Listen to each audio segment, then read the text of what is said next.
Hello friends, मैं रेखा स्वागत है आप सभी का हमारे चैनल पर। तो फ्रेंड्स, आज से हम शुरू कर रहे हैं सिलाई का बेसिक कोर्स। और ये कोर्स है जो बिल्कुल फ्री रहेगा, इसके कोई चार्जेस नहीं है। इस कोर्स को हम बिल्कुल शुरू से यानी जीरो से शुरू करेंगे। तो पहले तो हम पेपर पर कट करेंगे। जब भी हम क्लास शुरू करते हैं यानी सिलाई शुरू करते हैं तो पेपर पर ही बताते हैं। उसके बाद फिर हम कपड़े पर कट करेंगे और कपड़े पर कट करने के बाद से फिर हम उसकी सिलाई भी बताएंगे फिनिशिंग से। इसके बाद स्टेप बाय स्टेप सारी क्लासें आगे बढ़ती रहेंगी। जैसे कि सबसे पहले हम सिंपल ब्लाउज की कटिंग बताएंगे, उसके बाद फोर्टक्स ब्लाउज की, अस्तर ब्लाउज, बॉडी कट ब्लाउज यानी प्रिंसेस कट ब्लाउज सारे ही इसमें कवर हो जाएंगे। आप फिर आगे जो भी कमेंट करेंगे, जो भी आपको सीखना होगा, हम आगे वो क्लासेस लाते रहेंगे। तो पहले तो हमें बेसिक कंप्लीट करना है। तो आज की क्लास में हम इंची टेप को समझेंगे कि इंची टेप से हमें किस तरह से 4 भाग करने होते हैं, यानी चौथा भाग किस तरह से हमें हमारा निकालना होता है। और दूसरा, हमें कपड़े को किस तरह से खोलना है और किस तरफ से हमें उसे बिछाना होता है। मेन यही होता है कपड़े को सेट करना, क्योंकि हम इसे शुरू में नहीं समझ पाते हैं। ये क्लास है ना, जो बहुत ही ज़्यादा इम्पोर्टेंट होने वाली है। आप इस क्लास को मिस मत कीजिएगा। बस फ्रेंड्स, एक काम जरूर से कर लेना है, चैनल को सब्सक्राइब करके बेल आइकन को प्रेस कर लीजिएगा, ताकि हमारी हर क्लास का वीडियो आप लोगों को हर रोज मिलता रहे। तो चलिए फिर शुरू करते हैं। तो देखिए फ्रेंड्स, जब भी हम कटिंग शुरू करेंगे तो एक हमें स्केल चाहिए और एक कैंची। इसके बाद हम टेप लेंगे यानी इंची टेप, और फिर आपको एक पेपर ले लेना है इस तरह से। तो पहले तो समझते हैं हम इंची टेप को। तो देखिए, आपको अपना इंची टेप लेना है। जैसे कि अगर आप इंची टेप नहीं समझ पाते हो तो आपको देखिए किस तरह से इंची टेप समझना है। तो जैसे ये हमारा इंची टेप है, तो इंची टेप का होता क्या है फ्रेंड्स, जो हमारी ये काउंटिंग लिखी हुई है यानी जो नंबर है ना, जहां पर भी हमारा जैसे 1 नंबर आ रहा है तो ये हो गया हमारा 1 इंच। इसके बाद आ रहा है 2 इंच, ठीक है, तो ये इंच होते हैं हमारे, ठीक है। इसके बाद से जो हमारा हाफ इंच होता है, 1 इंच के बाद जो बीच में एक बड़ी लाइन आती है, ठीक है, सभी टेप में होती है। ये जो बड़ी लाइन होती है ये हमारी हाफ इंच तक जाती है। तो 1 के बाद अगर हम बड़ी लाइन तक काउंट करें तो ये हमारा 1.5 इंच हो जाएगा। और इसके बाद इसी तरह से हमारा फिर 2 इंच आएगा, जैसे कि आप नंबर देख पा रहे हैं। उसके बाद फिर हमारा 2.5 इंच, 3 इंच, 3.5 इंच। तो इस तरह से हमारा ये इंचेस होते हैं, ठीक है। अब इसके बाद हम सीखेंगे इंची टेप से चौथा भाग किस तरह से निकालते हैं, ठीक है। अगर हम कुर्ती कट करते हैं, ब्लाउज कट करते हैं, यानी जो भी चीजें हम कट करते हैं अपने लिए, तो हमें उसका चौथे भाग लेते हुए ही कट करना होता है। तो यहाँ पर आप लोगों को अच्छे से समझना है। तो देखिए, जहां भी आपका इंची टेप आ रहा है यानी जो भी आपका जो साइज आ रहा है, मान के चलिए किसी भी काउंटिंग पर आ रहा है, तो मैं यहाँ 20 इंच लेके चल रही हूँ, ठीक है। तो 20 का हमारा चौथा भाग कौन सा होगा? 5 इंच, ठीक है। जो पढ़े हैं उनको समझ में आ जाएगा। यानी 20 को हम 5 से डिवाइड कर लेंगे तो हमारे 4 हिस्से 20 के हो जाएंगे, ठीक है। जैसे कि एक हिस्सा 5 इंच, दूसरा 10 और तीसरा 15 और चौथा हमारा 20 हो गया, ठीक है। तो इसके बाद से जो पढ़े नहीं है, तो देखिए यहाँ पर आपका जहां भी साइज आया है, मान के चलिए किसी भी नंबर पर आया है, तो आपको बाहर वाली साइड से, जहां से हमारा इंची टेप शुरू होता है ना पहले नंबर से, उधर से कोने को पकड़ना है और उसी नंबर पर आपको इसे मिला देना है इस तरह से। तो अभी ये कितने भाग हो गए हैं? हमारे 2 हिस्से हो गए, ठीक है। इसके बाद से आपको करना क्या है, दूसरे हिस्से को उसी जगह पर फिर से मिला देना है। तो अब कितने भाग हो गए हैं? 4 इंच। तो इसी तरह से हमारी हर साइज का हमें चौथा भाग करना है। तो यहाँ पर आपका नंबर कहीं भी आए, जैसे कि 30 इंच पर, 32 इंच पर, 34 पर, 35 पर, 38 पर, 40 पर, यानी जहां पर भी आपका साइज बैठेगा ना, वहीं से आपको फोर्थ भाग कर लेना है। अभी देखिए मैं यहाँ पर 38 पर कर रही हूँ, तो इसी तरह से हमारा फिर से 4 भाग हो जाएंगे, ठीक है। तो उम्मीद करती हूँ इंची टेप से चौथा भाग निकालना सीख गए होंगे कि हमारी साइज का किस तरह से हमें 4 भाग करने होते हैं। आज के लिए बस इतना ही काफी था इंची टेप को समझना। आगे हमारी जो क्लासेस आती रहेंगी उसमें हम और अच्छे से समझेंगे, ठीक है। तो चलिए फिर अब पेपर पर हम कटिंग करेंगे।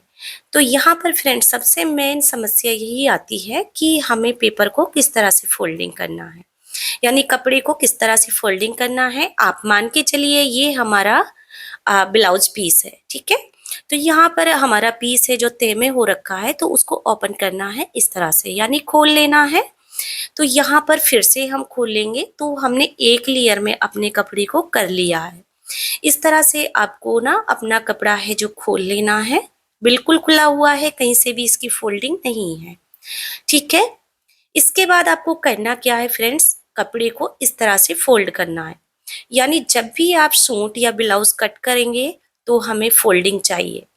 तो एक चीज और समझ लीजिए, ये कपड़े की लंबाई है और ये चौड़ाई है, ठीक है। इस तरह से जिस साइड आप बैठे हुए होते हो उस साइड आपको चौड़ाई रखनी होगी, और जिस साइड आपकी खाली है उस साइड लंबाई। दूसरी बात, ओपन साइड यानी खुली वाली साइड है जो बाहर की तरफ रखनी है, और बंद वाली साइड है अपनी तरफ, यानी जिधर साइड आप बैठे हो ना, बंद वाली साइड उस साइड आप लोगों को कपड़े की कर लेनी है, ठीक है। तो देखिए बंद वाली साइड है ना जो मैंने अपनी साइड कर रखी है, और खुली वाली साइड बाहर की तरफ कर दी है। तो इसी तरह से आपको अपने पेपर या कपड़े को फैला लेना है फोल्डिंग में, ठीक है। अब इसके बाद से फ्रेंड्स आप लोगों को समझना है कि कमर किस तरफ रखनी है, और हमारा जो कंधे आते हैं यानी शोल्डर आते हैं वो किस साइड रहेगी। तो देखिए ध्यान दीजिएगा, जो भी हमारी किनारे वाली साइड होती है, जैसे ये नीचे साइड है, ठीक है, उस साइड हमारी कमर आती है, यानी ये किनारा है ना जो यहाँ पर रहेगी कमर, और ऊपर की साइड आएगा हमारा शोल्डर यानी कंधे आएंगे, ठीक है। आप कभी भी कपड़े पर कट करो या फिर पेपर पर कट करो, हमेशा कमर को नीचे की तरफ रखना है जहां पर भी हमारा हाथ आ रहा है।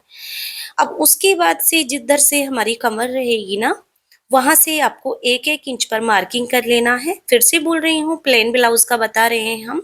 प्लेन ब्लाउज में हमेशा हम एक एक इंच ना कमर के लिए छोड़ेंगे, इस तरह से।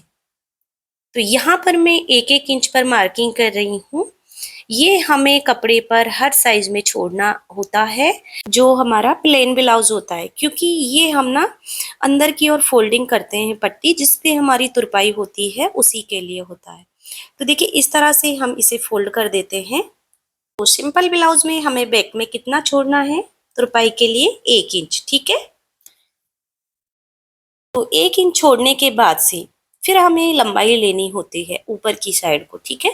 तो यहाँ जो हमारी लाइन आई है ना, इसके ऊपर से ही हमारी तैयार लंबाई लेनी होती है। जैसे आप जितना भी लंबा ब्लाउज रखना चाहती हो तो उतनी लंबाई आप ले लीजिए, और 1/2 इंच जैसे मैंने बताया था ना बड़ी लाइन होती है, उतना बढ़ाते हुए ले लीजिए, क्योंकि जो हमारा आधा इंच हम बढ़ा के लेंगे ना वो शोल्डर में चला जाएगा। जब हम कंधे ज्वाइंट करेंगे ना उसके लिए मार्जिन चाहिए होता है।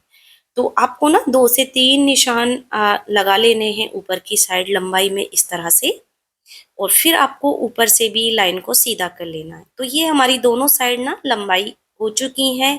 इस तरह से हम लंबाई लेते हैं, बंद वाली साइड से मार्किंग कर रहे हैं, फिर से ध्यान रखें। अब फिर से समझ लीजिए, नीचे की साइड कमर रहती है जो हमारी खुली साइड रहती है यानी बाहर वाली साइड। ऊपर जो हमने मार्किंग की है लंबाई लेते हुए, वहां पर हम अपने कंधे रखेंगे यानी शोल्डर आएगा। तो शोल्डर को देखिए जो हमारी बंद वाली साइड है ना उस साइड से शुरू करना है। तो यहाँ पर हम नॉर्मल गले पर बता रहे हैं, जैसे कि रखते हैं ना 6 इंच, 5 इंच, 7 इंच, तो उसके हिसाब से आपको 6 इंच पर शोल्डर ले लेने हैं। आज की क्लास में कोई भी साइज फिक्स नहीं है, बस नॉर्मल गले का, नॉर्मल शोल्डर और नॉर्मल आर्म होल निकालना बता रहे हैं।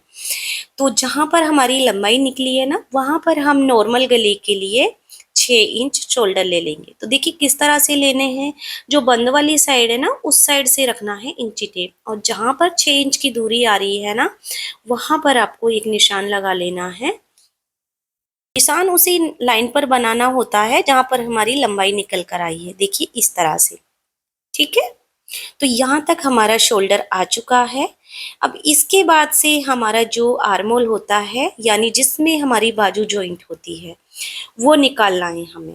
तो यहाँ पर जो हमारा निशान 6 इंच पर आया है ना, यहीं से हमें हमारी आर्मोल नीचे की तरफ लेनी है, देखिए इस तरह से, कहीं भी आगे पीछे नहीं करना है। जो 6 इंच आया है ना वहीं पर हमें आर्मोल लेनी है। तो आर्मोल जैसे कि हम नॉर्मल साइज पर बता रहे हैं 5.5 इंच, ठीक है। तो यहाँ 32 के हिसाब से मैं बता रही हूँ आप लोगों को। तो 32 में हम यहाँ देखिए 5.5 इंच आर्मोल ले लेंगे। इंची टेप को यहाँ से रखना है और फिर आप 5.5 इंच पर इस तरह से मार्किंग कर लीजिए। यानी जो लाइन हमारी शोल्डर की आई है ना, उस लाइन से नीचे हमें 5.5 इंच मार्किंग करनी है।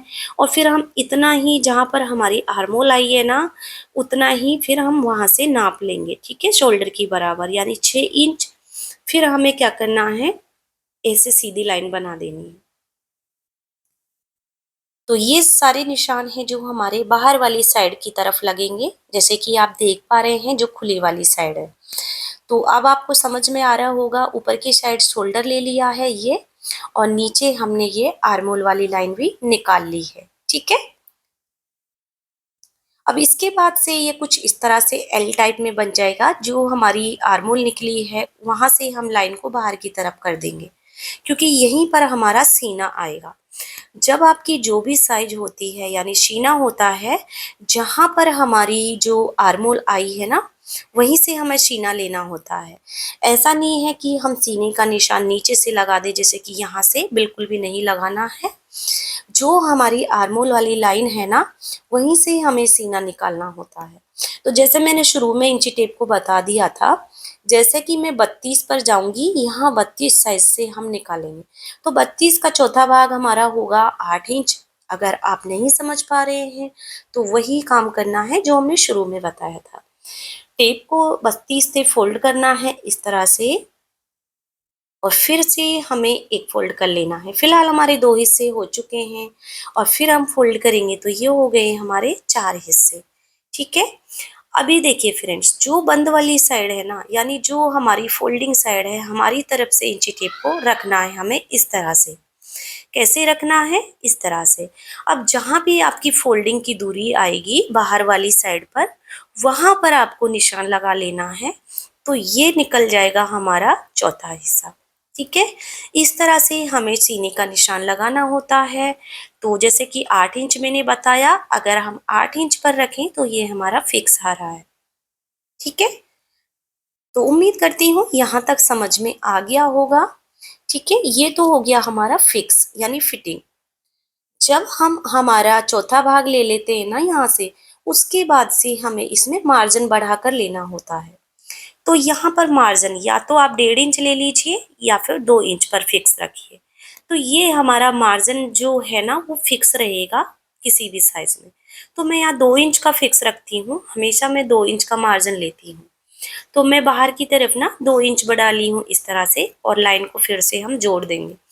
तो ये हमारा परफेक्ट सीना निकल चुका है, ठीक है। अब हमें करना क्या है फ्रेंड्स, कमर की तरफ चलना है। जैसे कि नीचे की तरफ हमारी कमर है, तो देखिए कमर को भी हम चौथे भाग में लेते हैं। तो यहाँ पर जो कमर है ना, हम 28 इंच पर मार्किंग करेंगे, ठीक है। 28 का चौथा भाग कितना आएगा, 7 इंच। तो फिर अगर आपको समझ में नहीं आ रहा है तो उसी तरह से आपको फोल्डिंग कर लेना है। जैसे कि 28 से हमने टेप को फोल्ड किया है, फिर से फोल्ड किया है, तो 4 हिस्से हो चुके हैं। तो वही हमें फोल्डिंग वाली साइड से निशान लगाना है, ठीक है। तो यहाँ पर अब देखिए, जैसे कि सीने में हम 2 इंच लेते हैं मार्जिन का फिक्स, लेकिन कमर होती है ना, जो चौथा भाग लेने के बाद से हमें 1 इंच बढ़ाकर और लेना होगा। तो ये हम टक्स के लिए लेते हैं। तो फ्रेंड्स देखिए, इसीलिए मैं बोल रही थी कि कई चीजें होती हैं जो फिक्स होती हैं। जब भी हम बैक पल्ला कट करते हैं तो हमारा फिक्स होता है 1 इंच लेना, ठीक है, हर साइज में। और अब हम मार्जिन ले लेंगे, जो हमने सीने में लिया ना, उतना ही मार्जिन लेंगे। फिर हमें फिटिंग वाला निशान और मार्जिन वाला निशान मिला देना होता है। जितना हमने मार्जिन लिया है और जो हमारा फिटिंग वाले निशान आए हैं, इस तरह से हम निशानों को मिलाएंगे। तो जितना आप लोगों को आज की क्लास में समझ आ रहा है उतना समझना है, बाकी आगे क्लासेस चलती रहेंगी तो अच्छे से समझ में आ जाएगा। तो ये सीना और कमर निकाल लिया है। अब हमारी आर्मोल की गहराई बची है, यानी जो हमारी शेप होती है ना आर्मोल में, ये जैसे एल बन चुका है हमारा। तो यहाँ पर ये हमारा इस टाइप से एक एल बन गया है, और जो ये कोना है ना, यहाँ से हमें गहराई करनी है। तो फ्रेंड्स देखिए, ये आपको लाइफ टाइम याद रखना है। जब भी आप गहराई करें तो आपको 1.25 इंच की दूरी लेके रखनी है। जैसे 1 इंच है हमारा और आपकी इंची टेप में देखिएगा 1 इंच के बाद छोटी छोटी 2 लाइन होती हैं, यानी 1.25 इंच लेना है आपको। 2 लाइन लेंगे ना तो 1 इंच के बाद 1.25 इंच हो जाएगा। कोने से रखेंगे तो 1.25 इंच की दूरी लेनी है और वहां पर निशान ले लेना है इस तरह से। फिर आपको यहाँ पर गहराई करनी है। अगर समझ में नहीं आ रहा है तो कोने से दोनों लाइन पर ना 2-2 इंच की दूरी रख लेनी है इस तरह से।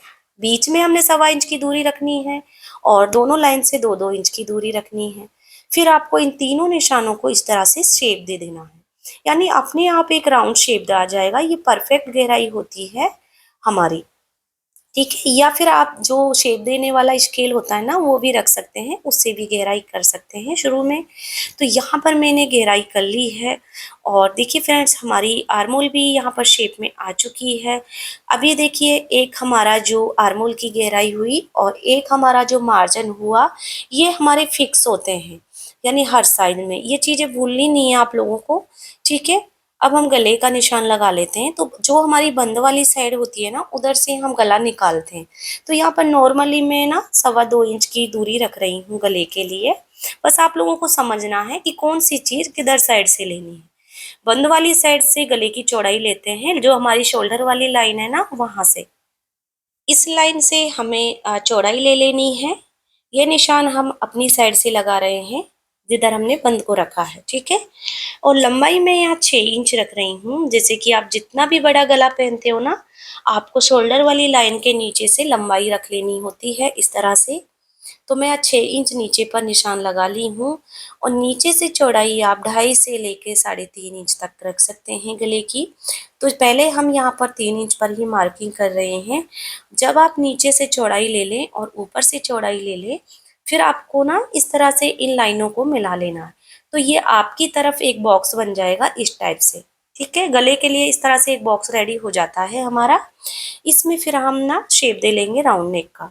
तो कोने से 1 इंच की दूरी ले लेनी है फिक्स कोने से, फिर आप इस तरह से शेप दे दीजिएगा। ये हमारा राउंड नेक शेप हो जाता है कंप्लीट। तो फ्रेंड्स, जो ये मार्किंग है हम बैक पल्ले के लिए किए हैं, फिर से बता रहे हैं। और इसके बाद से हम टक्स का निशान लगाएंगे। तो टक्स के लिए देखिए समझना है, जैसे कि मैं बताई हूँ, कई चीज़ें होती हैं जो फिक्स होती हैं। हमारा जो बैक में टक्स आता है ना, वो हमेशा हर साइड में 4.5 इंच की दूरी पर आता है चौड़ाई में। फिर से रिपीट कर देते हैं। जैसे आर्मोल की गहराई 1.25 इंच की दूरी से होती है, मार्जिन हम 2 इंच का रखते हैं और बैक टक्स के लिए चौड़ाई 1 इंच की लेते हैं, ठीक है।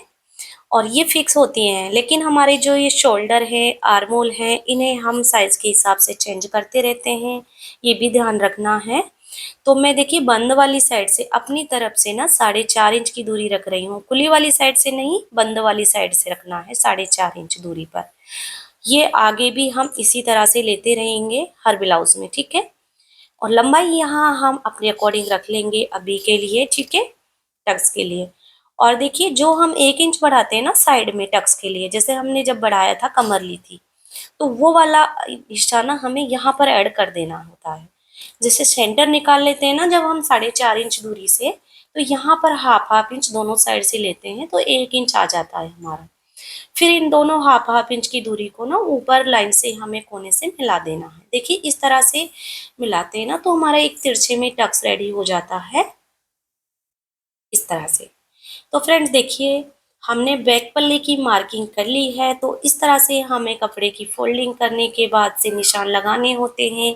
तो गला अपनी साइड रखना होता है, बाहर वाली साइड हमारा मार्किंग होती है जैसे आर्मोल की, और निशान लेने होते हैं जैसे कि सीने का, कमर का, ठीक है। इस तरह से हमारी ये ड्राइंग होती है, कपड़े पर हो या पेपर पर हो। ड्राइंग होने के बाद से हमें बाहर वाले निशान जो भी होते हैं ना उन पर कट कर लेना होता है इस तरह से। तो मैं यहाँ पर अभी कट कर रही हूँ बैक पल्ले को। तो फ्रेंड्स, आज की क्लास है बहुत बड़ी हो चुकी है, तो हम बैक पल्ले पर ही आप लोगों को सारी चीज़ें समझा पाए हैं। कल की क्लास में हम बाजू की कटिंग और इसका फ्रंट पल्ला किस तरह से निकालना है, आर्मोल में क्या क्या चेंज करना होता है, वो सारी चीज़ें सीखेंगे। आज की क्लास आप लोगों को कैसी लगी हमें कमेंट में ज़रूर से बताइएगा। वीडियो अच्छी लगी तो वीडियो को लाइक शेयर चैनल को सब्सक्राइब जरूर से कर लीजिएगा। बेल आइकन को प्रेस करके रखिएगा ताकि आप लोगों से कोई भी क्लास है जो मिस ना हो। अगर आप आगे सिलाई सीखना चाहते हैं तो प्लीज़ कमेंट में ज़रूर से बता दीजिएगा ताकि हमें थोड़ा मोटिवेशन मिलता रहे आगे सिखाने का। वीडियो को अंत तक देखने के लिए धन्यवाद। मिलते हैं कल की वीडियो में, तब तक के लिए बाय बाय।